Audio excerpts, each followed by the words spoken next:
Good morning. Good to be with you. Hope everybody had a good week. It was Fair Week in Guernsey County, so some of us got to go do that. So that's always fun. This morning, we want to conclude our series, at least for the time being. When we talk about responsibilities, there's so many different areas that we can go into, but we've just gone into about five of them, or four, I guess. Um,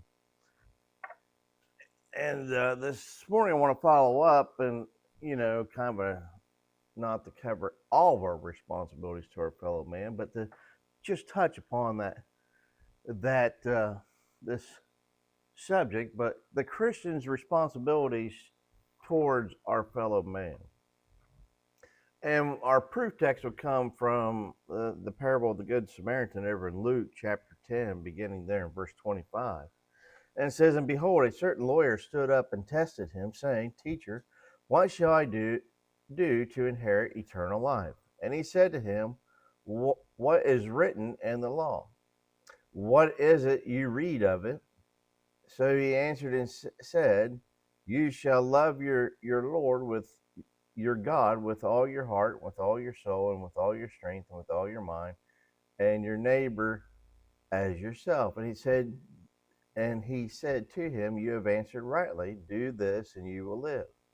But he wanted to justify himself, said to Jesus, And who is my neighbor? Then Jesus answered and said, A certain man went down to Jerusalem to Jericho and fell among thieves, who stripped him of his clothing, wounded him, and departed, leaving him half dead. Now by chance a certain priest came down that road, and when he saw him, he passed by on the other side. Likewise a Levite, when he arrived at that place, came and looked and passed by on the other side. But a certain Samaritan, as he journeyed, came where he was, and when he saw him, he had compassion. So he went to him and bandaged his wounds, poured on oil and wine, and he set him on his own animal, brought him to an inn, and took care of him. On the next day, when he departed, he took out 2 denarii, gave them to the innkeeper, and said to him, Take care of him, and whatever more you spend, when I come again, I will repay you. So which of these three do you think was neighbor to him who fell among the thieves? And he said, He who showed mercy on him. Then Jesus said to him, Go and do likewise. So as a Christian, and we'll dissect this a little bit here as we go along, but as a Christian must not isolate himself from his neighbors in the world. We must be the salt and the light to him. We see that over Matthew chapter 5, verses 13 and 14. So we must associate or go out into the world. We're not to be of the world, but we're to go into the world teaching the truth. We see this, if we consider 1 Corinthians 5:9 and verse 10. So a Christian has three basic responsibilities to his fellow man, and that's what I want to cover here this morning. The first of those responsibilities, as what we saw from the parable that we read, is that we are to love our fellow man. And we see again over in verse 27, he said, and he answered him, You shall love your God with all your heart and with all your soul and with all your strength and with all your mind, and your neighbor as yourself. So we're to love our neighbors as ourselves.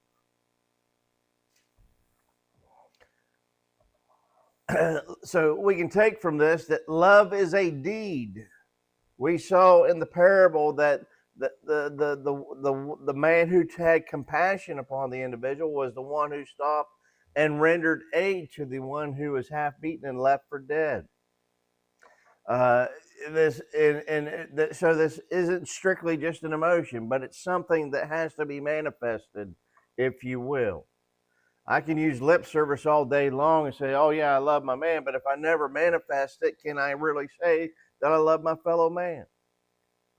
Just as I have my children or my spouse, can I really say that I love them if I never manifest my love? If I never actually hug them, if I never show them the love that they're searching for, can I really say that I have loved them? I would argue that we cannot. If we consider 1 John 3:18, it says, my little children, let us not love in word or in tongue, but in deed and in truth. That's exactly what I was saying. Not to love in word or in tongue, just not simply to say, oh yeah, I love you, or I love my fellow man. What good does that do? It does nothing. But instead, we have to love in deed and in truth. Sincerity, if you will. We are even commanded to love our enemies. I know that doesn't make sense, and many of us say, but how do we do that? Again, showing compassion upon them. Civil authorities are to bring judgment upon the enemies, but we are, as Christians, are to have compassion towards those individuals.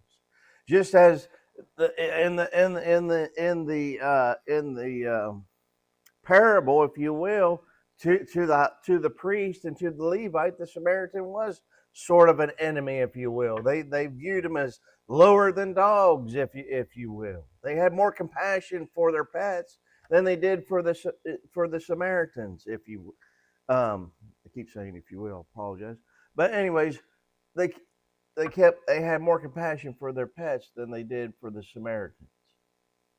But in the parable, it was the Samaritan who exercised or showed love in truth and in deed by getting off his animal and actually rendering aid to the one who was in need. And if you watched any movies associated with World War II or any war movies, there's always people that even in the Geneva Convention, if you will. In the Geneva Convention, there was different articles. I think there's about 10 different articles, but we fall up under the U.S. forces fall up under the Geneva Convention. Matter of fact, and our ID card says that we are part of the Geneva Convention, if you will. And then what we're told or what we're instructed to do is that once we have captured a enemy combatant, whether he is wounded or not, that we are to basically show compassion upon those individuals. We're to render aid. We're to try to save their lives. We're to take care of them. We're to treat them as decent human beings. We're to feed them. We may have to jail them for a period of time, but that still does not mean that we just kick them and that we treat them like wild beasts or whatnot. It's the same thing when it comes to us. Now, granted, most of us probably don't have any, but we have people that we dislike. But just because we dislike somebody does not give us a license not to love them, not to look out for their well-being. Doesn't mean that we have to be buddy bosom pals. That's not what's being advocated here. But we do have to love them and looking out for their well-being or for their general good, and render that love, if you will, if and when the time arises. Love is not always a synonym for like, if you will.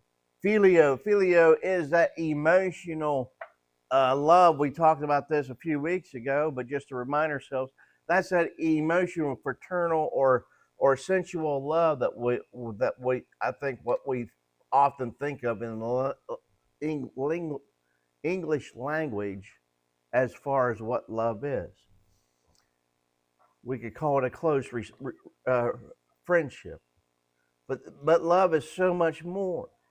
As a matter of fact, and we parsed this out a little bit, but we said that that love is so complex that in the Greek there was 3 different words, and one of the other words was agape. that agape or agapos or agapo is love in a social and moral sense, a moral commitment to act or an act of goodwill. This is the strongest love, if you will. This is what we're talking about. We are to show agape towards all mankind, not phileo. I'm not saying we have to have not everybody can be a close friend. Not everybody will be a close friend. But as far as agape, as far as rendering a good moral commitment and act of goodwill towards somebody, that we can remember. This is what we can render to everybody, even our enemies.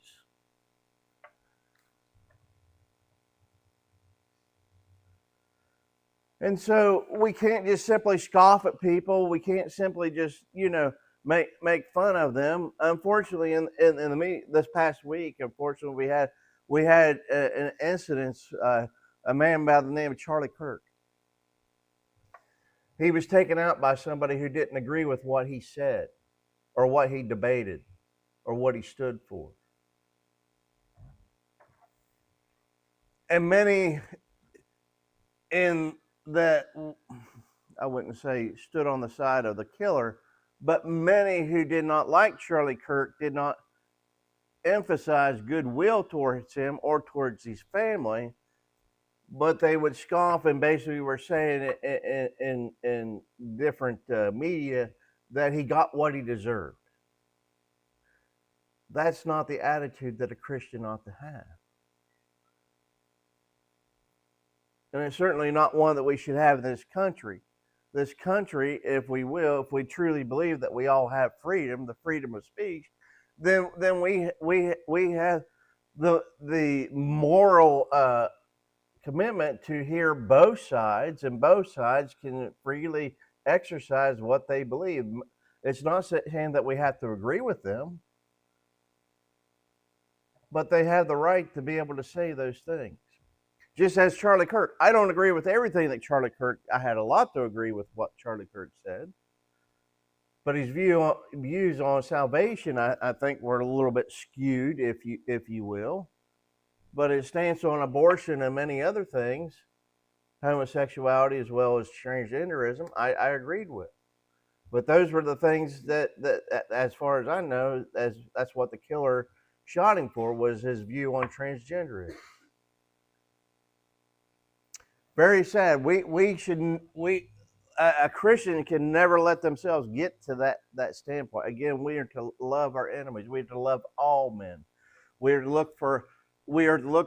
have a strong moral commitment towards them and an act of goodwill towards all mankind.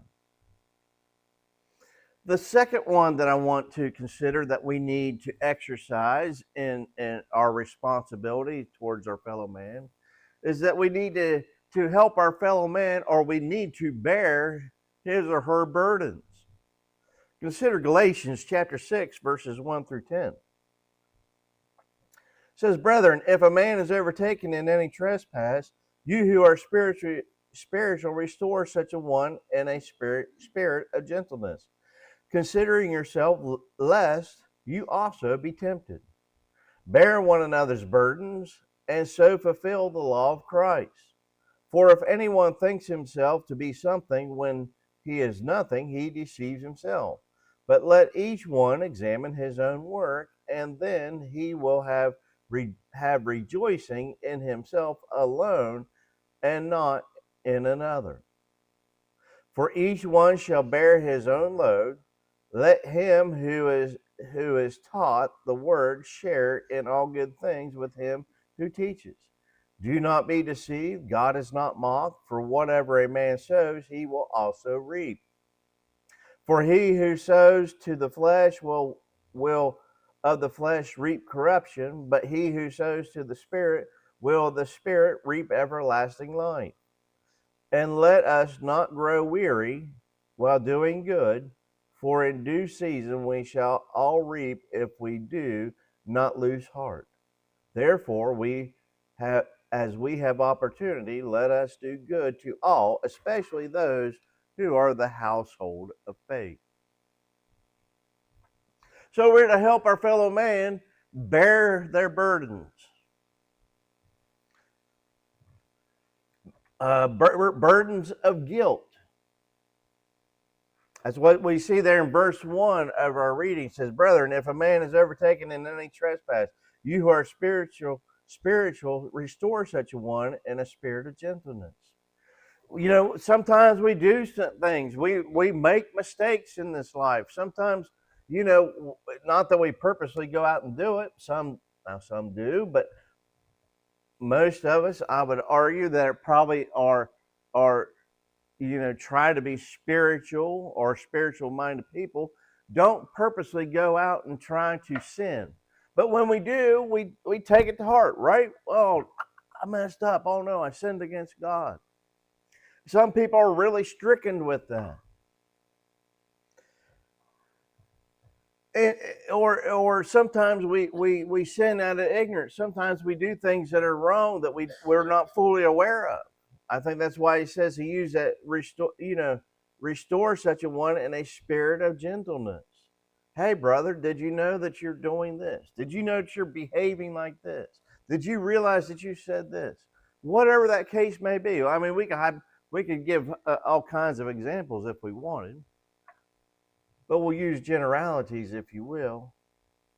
But the point is when we see a brother in error, or if we see somebody overtaken by sin, and whether they're aware of it or not aware of it, we are to approach such a person to restore them, to get them to realize that they need to repent, i.e. stop what they're doing and be restored. So we need to help them and bear that guilt, either to make them aware of it or help them reason through what it was that they were doing. We also might be called upon to help with their financial burdens.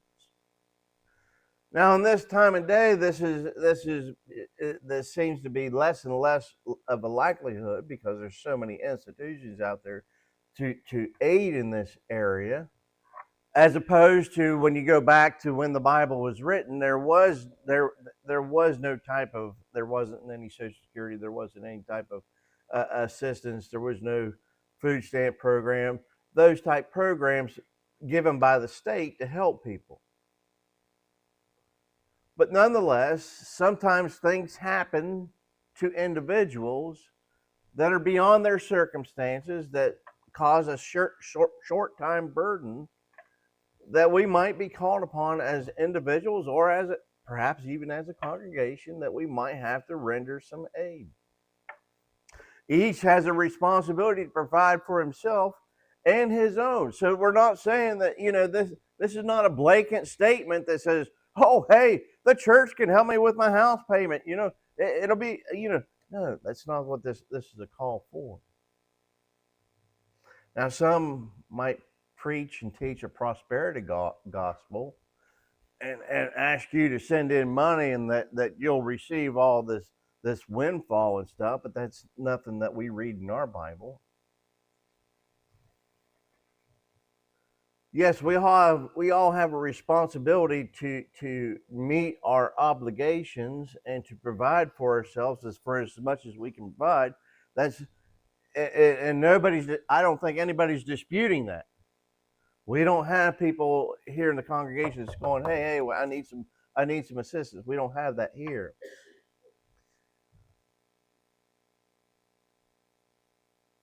But maybe we have relatives that fall on tough times. Maybe somebody's in a transition between jobs. Maybe they're waiting for the government assistance to kick in, and there's going to be a time lapse or whatnot. I don't know. All I'm saying that there are sometimes instances that come about that we can help individuals out from a financial standpoint.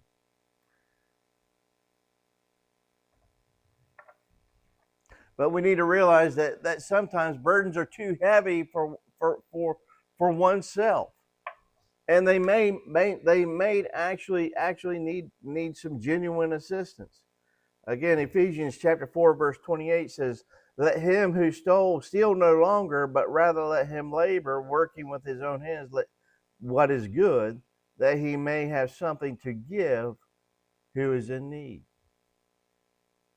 So, again, still yet to this day in this world, not everybody, but as we were talking in the truck as we was going down the road the other day, that most times, and not so much around here, but down in Georgia, it seemed like a lot of times when I was pumping gas, people would come up and say, "Hey, do you got $5? Do you got $10? To help me out." I don't know. I didn't know those people from Adam, if you will. But I would often say, well, I won't give you any money, but we can go in the store and I'll buy you something. And sometimes they would just, it's all right, never mind. So that gives me an indication that they really weren't hungry. But occasionally there would be somebody that says, that would be great. I'm really hungry. Whenever you're done, I'll be standing over here off to the side. But we see people, so we just never know an individual circumstance. And it might be a neighbor, it might be a loved one, it might be a member of the church, it might be a complete stranger. But if we have the opportunity to give a little bit, why not give? It's certainly how we are instructed as Christians to behave.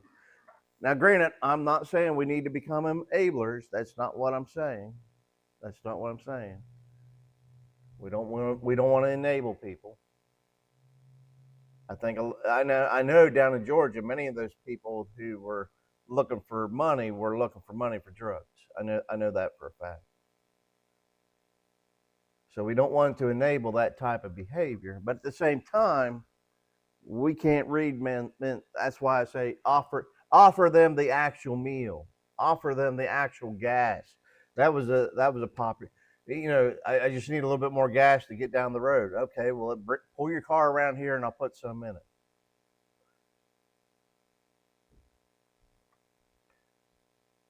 But we have to. Sometimes the point is we may have to help people bear their physical burdens or their financial burdens. There's also physical and emotion burdens that people, and this is probably as far as physical burdens, this is probably the biggest area that we probably are associated with, and especially probably within this congregation, especially when it comes to sickness. Matthew chapter 25, verse 43 says, "I was a stranger and did not take me in, naked and you did not clothe me, sick and in prison, and you did not visit me." And James chapter 5, verses 14 through 15 says, "If anyone among you is sick, let him call on the elders of the church and let them pray over him, anointing him with oil in the name of the Lord. And the prayer of the faith will have saved the sick, and the Lord will raise him up. And if he has committed sins, he will be forgiven." So when people become sick, sometimes it's encouraging to go and see them, go and visit them. Some people don't want to be bothered. Some people, when they don't feel sick, don't. So it's situational, if you will. But if you're that type of individual that doesn't like to be burdened, again, this is a way that we share gifts, if you will. Spiritual gifts is to come and pray for one another. I would ask you to reconsider. But we need to, try to avoid tiring visits. Now, granted, sometimes people do; they're completely bored sitting in the hospital, and like a lengthy visit. It's just situational dependent. And avoid this. If it's a terminal illness or whatnot, we might want to avoid discouraging words, if you will. But the point is that we need to aid or help those or exude agape, if you will, to those who are suffering from sickness. as well as those who are mourning. Mourning the loss of a loved one, mourning whatever it might be, mourning a disease that they found out that they have, mourning the loss of a job, mourning the shortcomings of a loved one. I mean, we could just go on and on and on the things that cause sorrow in this world. We just never know. But we should be there to help mourn. Even Christ wept, if you will, if we consider there with the case with Lazarus.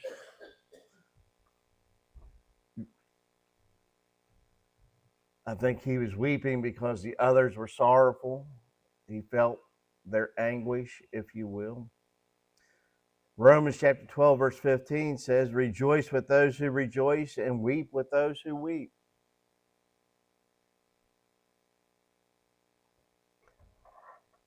So we need to be willing to do that, not just, I don't want to get, I don't want to be involved in that type of thing. That's the wrong attitude for a Christian. We need to be willing to step in and help those people that need that shoring up, if you will, during emotional and stressful times. And also during other misfortunes, whether it be persecutions, job loss, terrible acts by loved ones. I mean, just look at the family. Now, granted, they weren't Christian. I believe they were Mormon, if I understand the killer of the church. But it was the father who turned the son in. Could you imagine the emotional toll that would have, that would have taken upon an individual? It's something that I pray that none of us ever had to go through. But nonetheless, if that situation ever does arise, because we cannot say that it will not, then that's one of those things. That's a huge misfortune. No fault of their, as far as we know, no fault of their own. But we should be there. And so, we need to not look to the misfortune of just our fellow comrades, our fellow Christians, but also our neighbors, our fellow man. Do good to all men, as we read there in Galatians chapter 6, verse 9.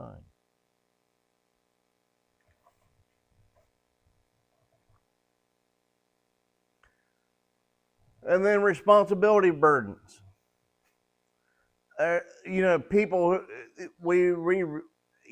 especially when you get into leadership and stuff like that, and there's all kinds of levels of leadership, such as parenthood, especially for new parents.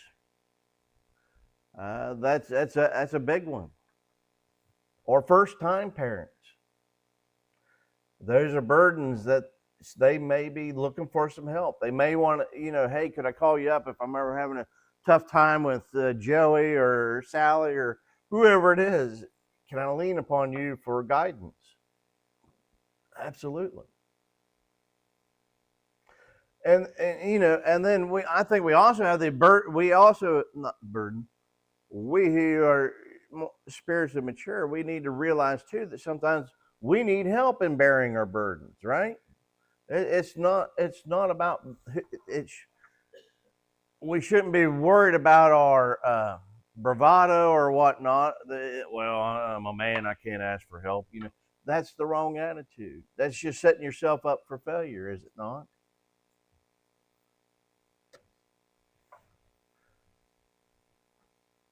Burdens of youth for those that are young, reach out, find a mentor within the church, find a mentor within the community, find a mentor at work.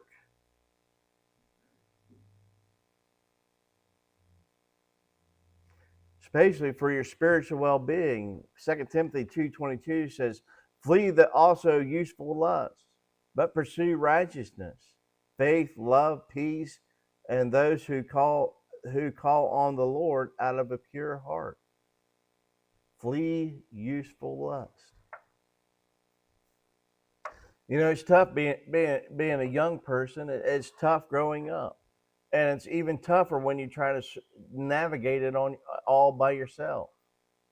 There's no shame in coming to an older person and say, "Hey, what would you? I got this situation going on. What should I do, or what would you recommend I do?"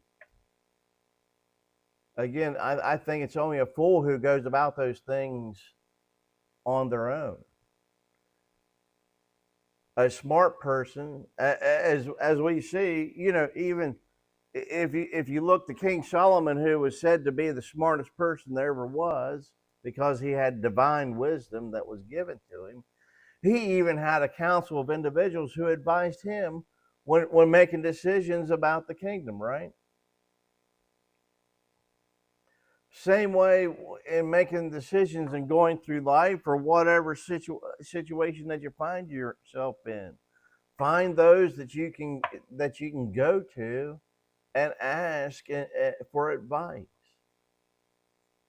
Hey, I've never experienced this before. I did that all the time in the Air Force. New situations arise. You know, I would meet people at conferences and stuff, and I would call them up afterwards. Hey, I never faced this before, but I believe when I spoke to you at the conference, you had faced this one before. Could you advise me on what you did to get through it?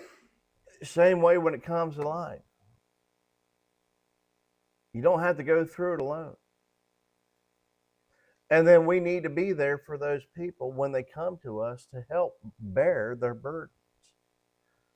We need to give them good, sound wisdom. Open up the scriptures and not show that it's just an opinion, but show that this is divinely inspired. These are the precepts that apply to your situation. This is what I think God would have us to do.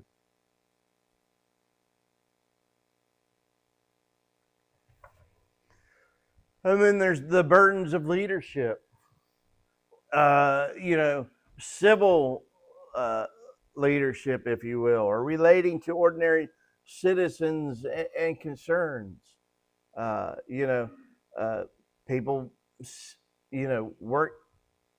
work, community issues, whatever that might be. And then there's civic leadership, relating to that of the township, municipality, whatever that might be.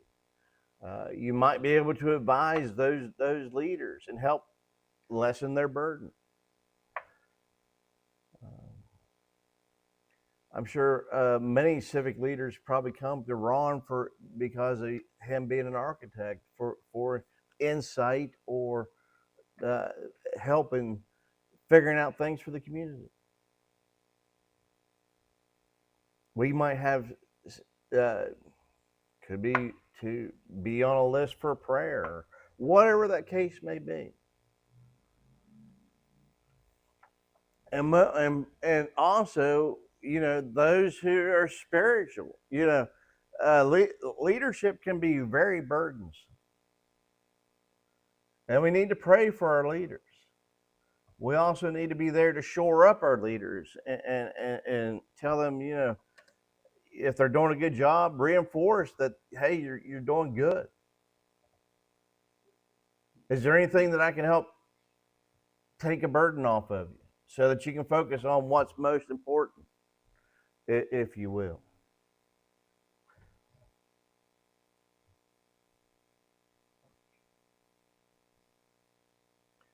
There's so much we can do to help take burdens away from our fellow man or fellow Christians.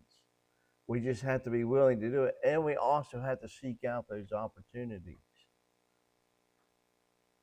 We just can't we just can't put our head in the sand and hope that life goes by and that nobody ever asked me, no, no, no, no, I'm not here and I'm not here. Don't ask me.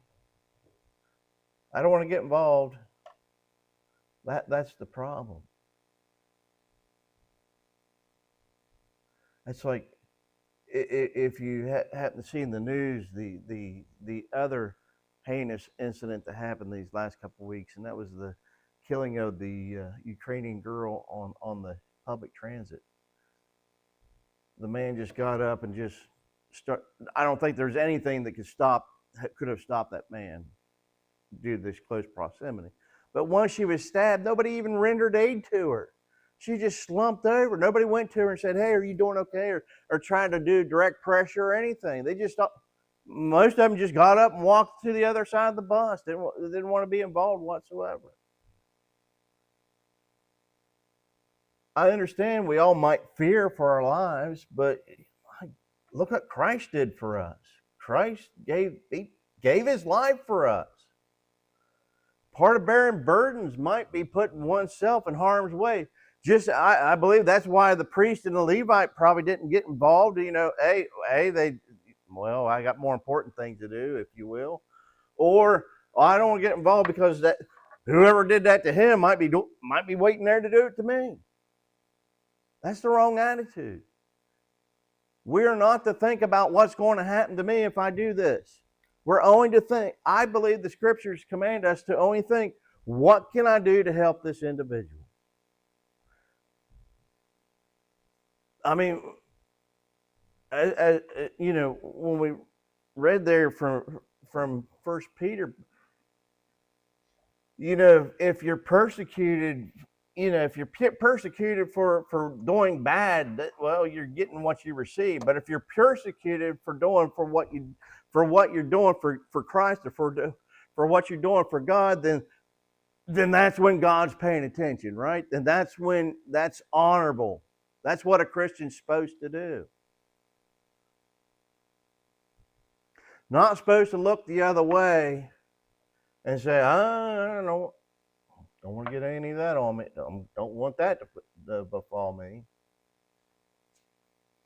I'm not saying we should just run into the battle zone and say, and take the bullet. That's not what I'm advocating. But, assess the situation as soon as, as long as there's not immediate harm. In other words, there's people, when the shooting stops, get in there and help someone.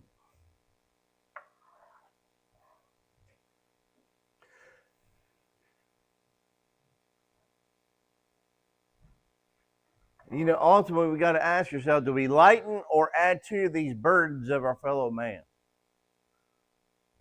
What role are we playing here? Are we lightening people's burdens, or are we adding to their burdens? We need to be lightening. And real quickly, the last one. Probably the most important thing we do for our fellow man is what? Seek out his salvation. Luke chapter 19 and verse 10 says, "For the Son of Man has come to seek and save that which is lost." When we go out and help our fellow man, they might say, why are you helping me? Well, because that's what my Lord had me to do. And that might cause him to do good. Consider Jesus and the Samaritan woman. She was dumbfounded. Why are you sitting here talking to me?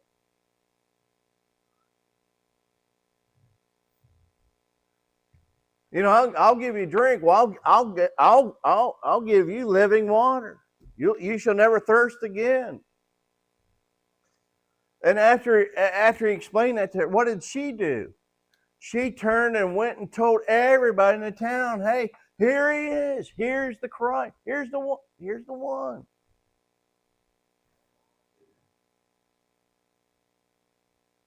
Just showing a little bit of compassion towards that individual and her salvation. Look what she became a mouthpiece for him.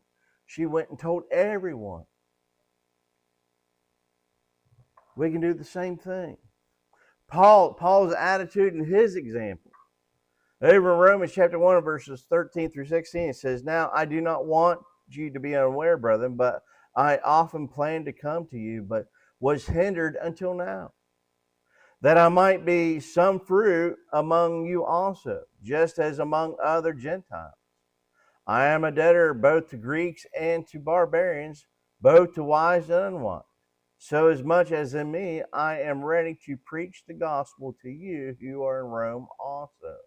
For I am not ashamed of the gospel, for it is the power of God to salvation for everyone who believes, for the Jew first and also to the Greek." Wherever he went, he preached the gospel. Whether it brought harm upon him or whether it didn't bring harm upon him. He preached and taught everywhere he went. We should be willing to do the same.